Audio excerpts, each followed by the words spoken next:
하나님의 임재는 사람들의 삶에서 숨길 수 없습니다.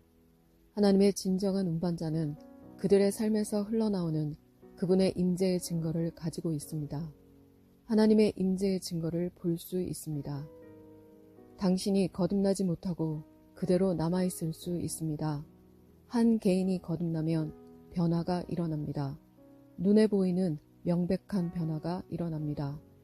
개인으로서 볼 수 있을 뿐만 아니라 주변 사람들도 관찰할 수 있는 변화입니다. 모세가 시내산에서 돌아온 후 하나님의 영광이 그에게 너무 빛나서 이스라엘 백성들이 그의 얼굴을 볼 수 없었습니다. 그런 거룩한 임재와 영광은 가장되거나 논쟁될 수 없었습니다. 이것은 실제였습니다.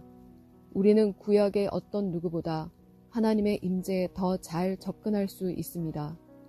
만약 하나님의 임재가 모세의 삶에서 증거가 될 수 있다면 우리는 같은 경험을 할 수 있습니다. 우리 안에는 성령님이 계시는데 이는 믿는 자의 임재에 대한 가장 큰 증거입니다. 성경은 우리에게 하나님의 임재가 있고 그분의 영이 삶에서 역사하고 있음을 보여주는 증거를 분명히 볼 수 있음을 나타냅니다.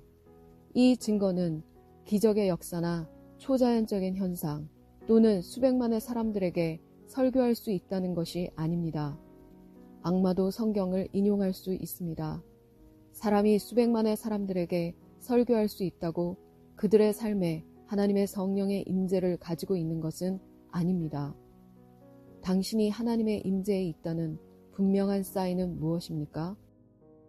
갈라디아서 5장 22절 23절 오직 성령의 열매는 사랑과 희락과 화평과 오래 참음과 자비와 양선과 충성과 온유와 절제니 이 같은 것을 금지할 법이 없느니라. 성령께서 우리의 삶에서 역사하심으로써 우리의 성품이 변화됩니다. 인간의 본성을 반영하는 죄를 붙잡고 있던 삶의 영역에서 변화됩니다. 우리는 성령의 열매를 맺고 하나님의 성품을 반영할 수 있습니다. 그래서 오늘 우리는 이 열매를 살펴볼 것입니다. 우리의 삶에 9가지 열매가 분명하고 눈에 보이는지 확인할 수 있습니다. 사랑은 성령의 주요한 열매입니다. 사랑 안에서 성장할수록 하나님의 가장 큰 성품이 더 많이 나타납니다. 하나님은 사랑이십니다. 사랑 안에서 성장하는 것은 하나님 안에서 성장하는 것입니다. 당신이 하나님과 함께 걸을 수 없으면 사랑으로 걸을 수 없습니다. 인간에 대한 하나님의 가장 큰 표현은 사랑입니다. 요한일서 4장 20절 누구든지 하나님을 사랑하노라 하고 그 형제를 미워하면 이는 거짓말하는 자니 보는 바 그 형제를 사랑하지 아니하는 자는 보지 못하는 바 하나님을 사랑할 수 없느니라. 성경이 말하고 있는 것은 보는 자들을 사랑할 수 없다면 보지 못하는 자를 사랑한다고 합리적으로 주장할 수 없다는 것입니다. 다른 말로 하면 이 구절은 다른 사람을 미워하면서 진정으로 하나님을 사랑할 수 없다고 명백히 말하고 있는 것입니다. 희락. 개인의 삶에서 하나님의 임재의 가장 큰 지표 중 하나는 희락입니다. 시편 기자는 시편 16편 11절에서 주의 앞에는 충만한 기쁨이 있고 주의 오른쪽에는 영원한 즐거움이 있다고 말합니다. 성령님은 이 세상의 문제와 어려움을 뛰어넘는 기쁨을 우리 마음에 불러일으키십니다. 때때로 신자들은 기쁨이 하나님의 자녀들에게만 있는 것임을 알지 못합니다. 불신자들도 기쁨을 가지고 있다고 생각하지만 그것은 사실이 아닙니다. 기쁨은 우리 삶에 있는 하나님의 임재의 특징입니다. 세상은 기분으로 행복을 경험할 수 있지만 성령님의 기쁨은 무조건적입니다. 가장 힘든 때에도 우리는 웃으며 감사하다고 말할 수 있습니다. 오직 하나님의 임재만이 폭풍우 속에서도 우리를 웃게 할 수 있습니다. 당신의 삶에 기쁨이 있습니까? 기쁨은 일시적인 행복 이상입니다. 기쁨은 우리의 상황에 대한 단순한 감정적 반응 이상에 기초하고 지속적입니다. 그것은 적극적인 태도의 선택입니다. 우리가 기쁨을 가질 수 있는 이유는 그리스도 안에서 영원한 소망을 가지고 있기 때문입니다. 오늘 밤 내가 마지막 숨을 쉬면 내가 어디로 가는지 정확히 알고 있습니다. 상황은 변할 수 있지만 내 구원은 변함이 없습니다. 화평. 화평은 구별되는 요소입니다. 우리는 두려움의 세상에 살고 있습니다. 뉴스를 켜면 두려움 많은 이유들로 가득 차게 될 것입니다. 경제적 불안정, 인플레이션 상승, 정치적 불안정, 사람들의 개인적인 삶에서도 불안정을 야기하는 일이 발생합니다. 의사의 진단서를 받고 당신에게 이상이 있다는 것을 알게 되고 갑자기 삶을 송두리째 뒤집어 놓을 소식을 접하게 됩니다. 삶이 당신을 흔들고 두렵게 하는 것들로 가득 차 있습니다. 사람들은 미지의 것을 두려워합니다. 그들의 직업, 배우자와 자녀를 잃을까봐 두려워합니다. 하나님의 임재에 있는 신자는 평안의 열매를 맺고 항상 하나님을 신뢰합니다. 성령의 열매인 화평은 상황에 영향을 받지 않는 것입니다. 우리는 주님께서 통치하신다는 지식 가운데 평안을 얻습니다. 이 세상에서 우리가 어떤 어려움에 직면하든 하나님 안에 있는 궁극적인 영원한 평안을 얻습니다. 빌립보서 4장 7절. 그리하면 모든 지각에 뛰어난 하나님의 평강이 그리스도 예수 안에서 너희 마음과 생각을 지키시리라. 하나님의 평강은 인간의 마음의 이해를 뛰어넘는 것입니다. 그것은 이 세상의 것이 아닙니다. 오래 참음 또는 인내. 그리스도인으로서 우리는 특히 교회의 형제자매들에게 인내하도록 부름받았습니다. 결혼과 우정과 관계에서 차이가 생길 때 분노가 아니라 사랑으로 반응해야 합니다. 우리는 오래 참고 인내해야 합니다. 성령님은 성미가 급한 사람을 인내심이 강한 사람으로 변화시킬 것입니다. 화를 잘 내면서 하나님의 영으로 충만하다고 말하지 마십시오. 오래 참음은 하나님의 속성입니다. 성령 충만한 사람은 더 인내하는 것을 볼 수 있습니다. 사람들이 당신의 행동의 변화를 볼 수 있어야 합니다. 오래 참는 것은 하나님의 인내와 자비입니다. 하나님께서 우리에게 보여주시는 인내와 자비를 다른 사람들에게 보여야 합니다. 하나님의 오래 참으시는 성품에 대해 감사합니다. 하나님께서 저를 인내해 주신 것에 대해 감사합니다. 자비. 자비는 우리의 이익을 넘어 다른 사람들의 이익을 생각합니다. 자비는 인간의 타고난 특성이 아니라 하나님의 속성입니다.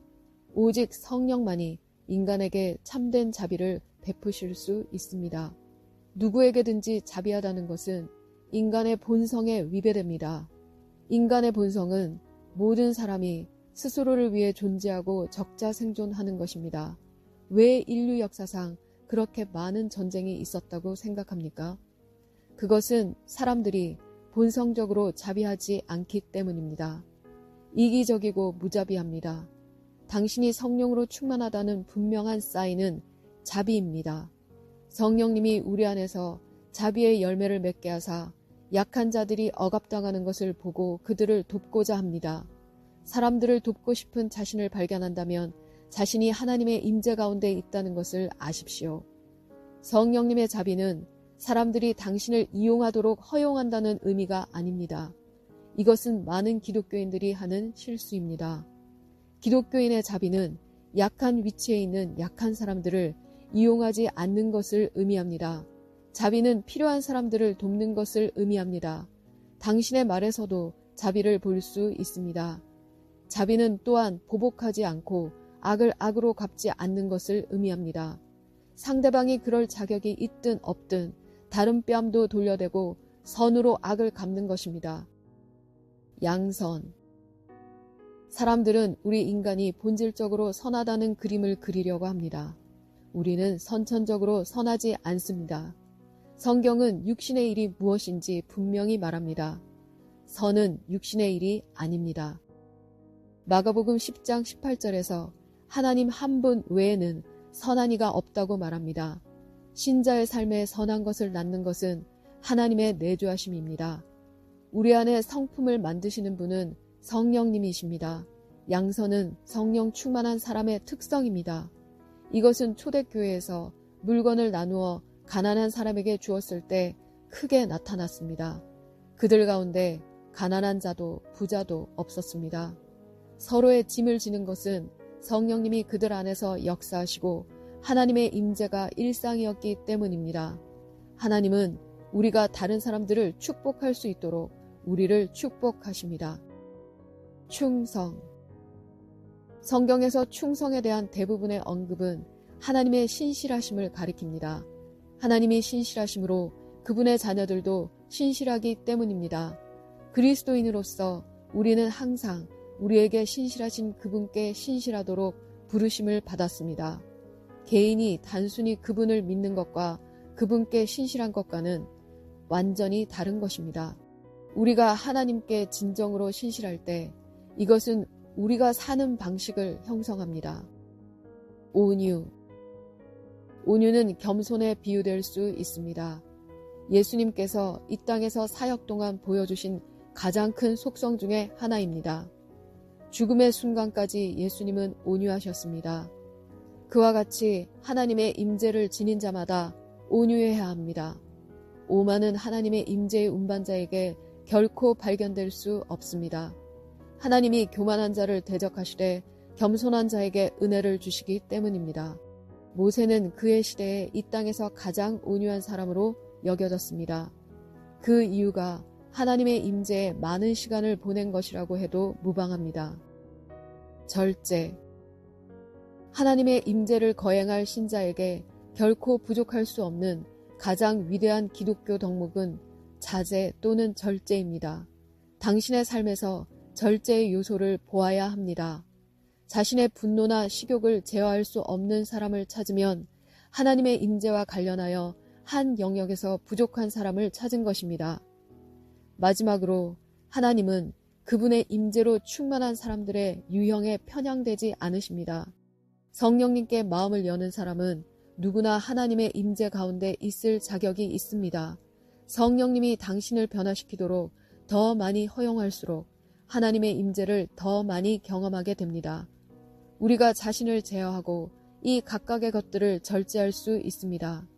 사람들은 이것을 보고 당연하게 여기지만 그것은 우리 안에서 역사하시는 성령님의 열매입니다.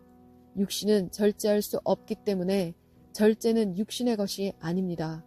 우리를 인도하시는 하나님의 능력입니다. 성령의 열매를 살펴보면 그것들이 상호 의존적이라는 것을 알게 될 것입니다. 성령의 열매는 하룻밤 사이에 우리 삶에 나타나는 것이 아닙니다. 그것들이 주님의 영으로 사는 사람들의 속성이라는 것을 이해해야 합니다. 성령 안에서 걷고 자랄 때 이 9가지 성령의 열매들이 보이기 시작할 것입니다.